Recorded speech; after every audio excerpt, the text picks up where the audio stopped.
Hey everybody, it's Mike from Forward Observer and Gray Zone Activity. Look who came down to Texas and joined us. Hey everybody. All right, we got Dustin here. And last night we went hog hunting with a group of friends. It was a great time. I have 5 reasons why you should do something like this. Hog hunting or doing hoodrat stuff with your friends or whatever you end up doing. 5 reasons why you should do that to develop tribe. So, number 1, it's good exercise. So we went out walking. I don't know, maybe a few miles we walked in total, maybe last night. It rained most of yesterday, and it was muddy. Like almost kind of felt like not going out. Yeah, it was definitely slip and slide moments for portions of the walk, the nature walk. Yeah, and I tell you, I wear these Salomon XA Forces mids with they're Gore-Tex, which are my feet were dry most of the night, but there's a couple times where we stepped in like 4 or 5 inches of water. Yeah, or up to your knees in some cases. It was. There's a few large puddles out there for sure. All right, so reason number 1 is exercise. It builds character, especially when conditions are less than optimal and you still go out and everyone just kind of trudges through it, and it's like it's fun, but it was not ideal. Yeah, you're all doing it together too, which is it beats the heck out of just walking around in the dark by yourself. Yeah, that's right. Yeah, Troy and I did that last night too. But. All right, number 2 is situational awareness. So you're hunting at night. We're all running nods, and there's that's kind of a different world because your field of view is limited, and you're walking through pasture, but still there's rough terrain. There's branches and mud puddles and water puddles. So another thing is you have to be aware of your surroundings and also what kind of noises that you are making as you are moving out, right? So we're going through it, we're scanning these fields with thermal, with FLIR, trying to find these hogs, trying to differentiate cows from hogs. You can't shoot the cows. And then you find a sounder of them and you walk in. What kind of noises are you making? And then, luckily we got a former infantry guy, actually a real super squared away guy who kind of runs this stuff. He's kind of the team daddy or the... Yeah, that's what we were calling him, Team Daddy last night. I needed batteries and nods and some snacks and every but you're absolutely right about walking through the woods or through an open field and being aware. It's like, just simply knowing if there's a giant hole in the ground in front of you is sometimes difficult to ascertain, especially under night vision.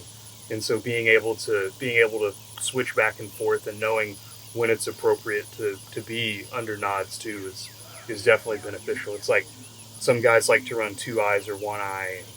If I'm out walking around, I like the binocular personally better. I think it's easier to maintain situational awareness in like a patrol style movement like we were doing essentially last night. I mean, I don't think anybody meant to, but we wound up in like a V, like a wedge formation. Right, we did. Yeah, and on that topic too, knowing where your other shooters are and, making sure you're not all bunched up. So, what happens is the third thing is communication, right? So, okay, you find a hog or a handful of hogs or a pack or a sounder. And, one thing that Homer's really great at doing is getting everybody online, making sure everybody knows what the drill is. You find them, get online, you walk into them, and, and then you wait. Typically, a newer guy takes the first shot, and then you all just open up. But you got to know where all those shooters are. And so, communication. Yeah, and so the way you accomplish that, on the ground is everybody's walking generally in the same direction, but then one guy, the kind of leader of the group, Homer in this instance, is running up and down the line, making sure everybody knows exactly where to be, when to be there. Hey, you guys are going to take the group on the left, you're going to take the group in the middle, and so on and so forth. And so having that clear, concise communication in a way that everybody can easily understand is critically important. I mean, we're all walking around with firearms in the dark when it's inches of mud. Right. Yeah, I mean, especially because when you open up on a pack, we're all shooting suppressed. So they don't. Those pigs don't know. A lot of times they don't know exactly where those sounds are coming from, and I mean it's like they'll just like explode. They omnidirectional, right? And they're just like hauling ass. And so the problem is, you have run. Almost always they'll run towards a wood line somewhere. Well, if you're hunting in a field that's surrounded by wood line, they're going left, they're going right, and so if you're opening up on these dudes trying to follow, and you kind of got your left or right, like it could get. I mean, obviously it could get real bad in a hurry. Yeah. If you're not aware, so that's another big, just situational awareness. This stuff really builds situational awareness, especially for new guys that maybe they're not prior service, maybe they're not accustomed to hunting, especially not hunting in a pack. Yeah. Which is essentially an ambush. So communication is key. Making sure everyone knows what the plan is. You stay in your lane, right? You have your field of fire, and don't cross into someone else. Gear. Dude, this is probably like my number one lesson getting out and doing this, because you find out what works, what doesn't work, things that you thought were important, you never use, things that you didn't think were that important, didn't think of. You get halfway out there and you're like, man, I sure wish I had this. Yeah. Okay, great. Write that down and get that squared away for next time. Or you get halfway out there and you're like, man, I can't believe I'm carrying this heavy piece of something that I wound up not needing or even considering ever using the whole trip. It's kind of like a fine line you have to balance between the, I'd rather have it and not need it than need it and not have it. And so, but the way you determine those things is by getting out and going and doing stuff. You have to practice. You have to A/B test everything you're doing to find out exactly, like Mike's saying, what's going to work, what's not going to work. And I think there's definitely some lessons learned from last night. I got to go nod shopping. Yeah. Yeah, you got to get out and run your stuff. And, luckily, I've been really lucky because Homer squared me away on a lot of stuff because they've been doing this a lot longer than I have. Yeah. And, I get out here, and, like, the first time I'm bumming gear, like, I don't have, half the stuff that I need. And luckily, there's a great group of guys, and they're like, oh, we got extra this, extra that, here you go. And, yeah, you make a shopping list. Yeah, it works. I mean, it definitely helps to have a group of people, that can bring you into the fold and help educate you and school you up on gear. Like, I was in the Army for 10 years. I don't know how long you were, a long time, but at the same time, like, that doesn't make us necessarily experts at all this gear and stuff. Like, coming from the special operations community, we had a lot of nice stuff, but they didn't sit there and explain to us, how each component of the device worked so that, in a field environment you could repair it. It was like, no, we just go get a new one. But obviously in the civilian world, that's not realistic. Right. You don't have that DOD budget. Yeah. And I mean, I was an intel guy, so I wasn't kicking down doors. Like, all this stuff was really foreign to me when I first got started. But that's why it's so great having a former infantry guy with service in Afghanistan, because, the transfer of knowledge is really accelerated when you have guys like that. And then number 5, getting out and breaking bread with your homies. It builds trust because you figure out very, very fast. Like, okay, I'm not worried about this guy, right? This guy has a lethal weapon 5 or 10 feet from me, and I trust him that he's not going to shoot me in the back by accident. We've been out here other times, not last night, but other times it's like, I'm never going hunting with this dude again. Like, I will never be in the same field with this guy. But, I mean, we didn't have that problem last night, but, getting out and you build camaraderie. I said esprit de corps, a good Army term. Yeah, I mean, that's absolutely what it is. One of the things that we would do in my career was go out with our partner forces, because that's the fastest way to build a team. Is you're going to go through some sucky physical event together where everybody's sweaty and miserable, but you're all in it together, and then you're going to go get some beers afterwards or some burgers or whatever the case may be. And that team building and bonding experience and shared camaraderie that you build through those things, there's nothing that replaces it. There's no app on your phone. There's no chat room online. There's no forum. Like I'm on truck forums all the time, but that doesn't replace getting out and spending time with your friends, with your peers, with new folks, and building those relationships that will matter going forward. Like, as this, I think the overall theme is kind of like what's the importance of this in a SHTF environment or a low intensity conflict environment.